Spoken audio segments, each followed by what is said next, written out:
The white spider lily.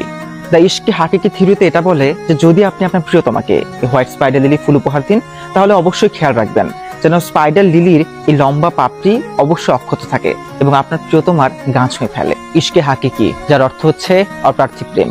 চীন এবং জাপানে বিশ্বাস করে এই ফুল হচ্ছে স্বর্গীয় ফুল এবং স্বর্গে যখন প্রথমে ফুল সৃষ্টি করা হয়, এই ফুল পাহারা দেওয়ার জন্য দুজন দেবদূত নির্বাচন করা হয়। এই ফুলের পাপড়ি পাহারা দেওয়ার জন্য মানজু এবং পাতা পাহারা দেওয়ার জন্য সাকাকে নির্বাচন করা হয়।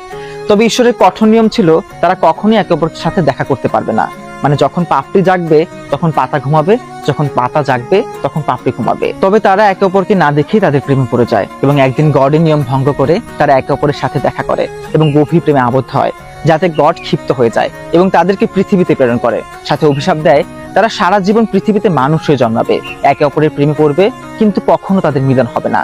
নিয়তি কখনো তাদের এক হতে দিবে না। মানে আপনি যখন আপনার প্রিয়তমাকে এই হোয়াইট স্পাইডার লিলি উপহার দিচ্ছেন, আপনি মূলত বলছেন নিয়তি, ভাগ্য কিংবা পৃথিবীর সকল বাধা যতই তোমাকে আমার থেকে আলাদা করার চেষ্টা করুক না কেন, এই সকল কিছু উপেক্ষা করে আমি শুধুমাত্র তোমাকেই ভালোবাসবো এবং শুধুমাত্র তোমাকেই কাছে চাইবো।